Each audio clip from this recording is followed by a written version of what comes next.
When we think of ancient martial arts, most people immediately think of China or Japan.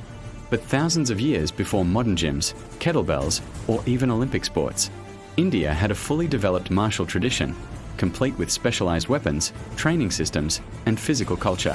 One of the most enduring tools from that tradition is the Indian club, a weapon, a training tool, and a symbol of strength that traveled from ancient akharas to Victorian gymnasiums, and eventually into the modern fitness world. In this video, we are going to answer 3 key questions.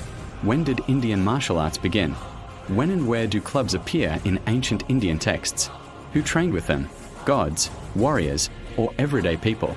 This is the story of the Indian club. What were Indian martial arts called? One of the most commonly used traditional terms for Indian martial knowledge is Sastra Vidya.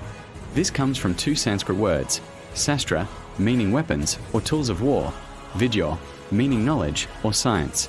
Originally, Sastra Vidya was closely associated with archery, but over time it came to refer more broadly to all martial systems involving weapons, including swords, spears, maces, and clubs. Indian martial arts were never just about fighting. They were seen as a complete science, combining physical skill, strategy, discipline, ethics, and often spiritual development. The earliest written sources. The earliest known references to Indian martial arts appear in the Dhanurveda. The Dhanurveda is traditionally considered an Upaveda, or subsidiary text, associated with the Vedas. While its exact date is debated, scholars generally place its origins somewhere between 1500 BCE and 1100 BCE, over 3,000 years ago.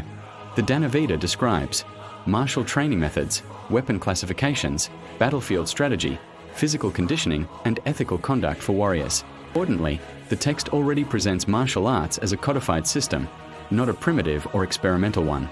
This suggests that these traditions were already well developed long before they were written down.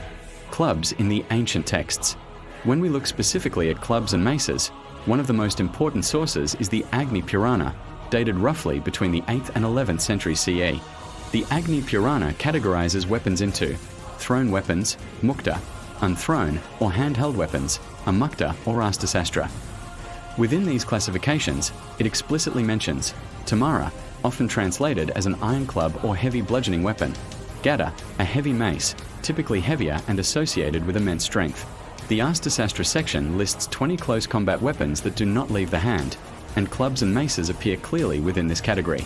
Later, the Malla Purana, dated to around the 13th century, gives us something even more revealing. It describes 16 types of physical training exercises, one of which is pramada, exercises performed with clubs or maces. This confirms that clubs were not just weapons, but core tools of physical conditioning, particularly for wrestlers and warriors. Who practiced these martial arts? In mythology, it is often the gods and goddesses who are shown wielding these weapons, and in Indian tradition, this is not symbolic decoration. These deities are described as masters of the martial systems they themselves created, passing this knowledge down to humanity. In society, however, the responsibility for martial mastery fell primarily to the Kshatriya class. The word Kshatriya comes from Sanskrit roots associated with protection and righteous combat. Their dharma, or sacred duty, was to govern, protect society, defend truth and justice. Kshatriyas were traditionally kings, warriors, and administrators, trained not just in combat, but in leadership and moral discipline.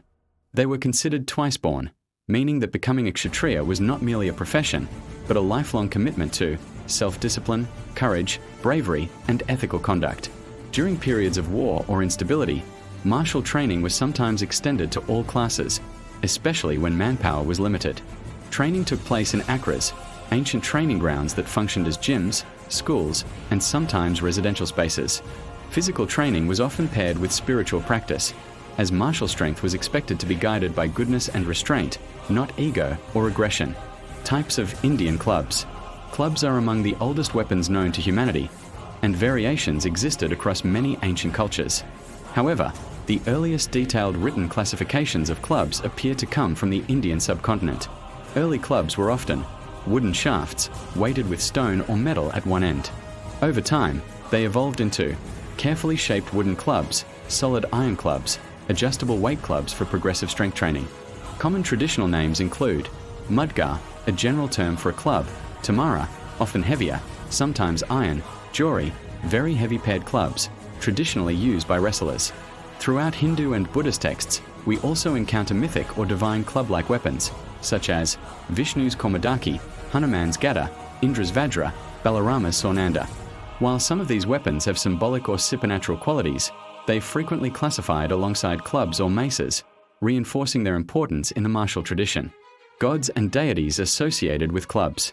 Long before the earliest written martial texts, Indian art already depicts deities armed with sophisticated weapons, suggesting that these systems were far older than their documentation.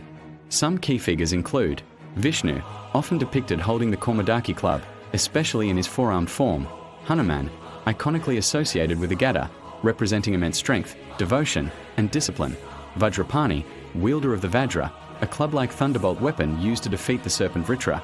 Goddesses, such as Durga, Shakti, Saraswati, and Lakshmi are described or depicted wielding clubs in battle.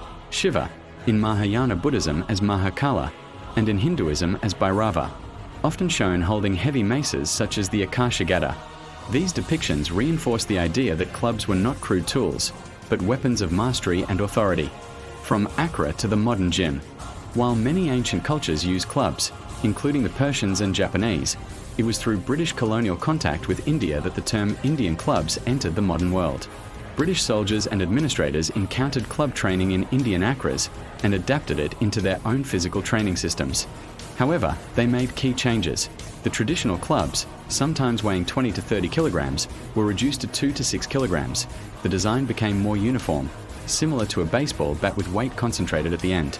Indian club training became extremely popular in the late Victorian era, practiced by both men and women. It was adopted by the British Army, physical education systems, gymnastics clubs across the British Commonwealth and the United States. Indian clubs even appeared as gymnastic events in the 1904 and 1932 Olympic Games. By the 1930s, their popularity declined, partly due to the space and equipment required for group training, but the knowledge never fully disappeared.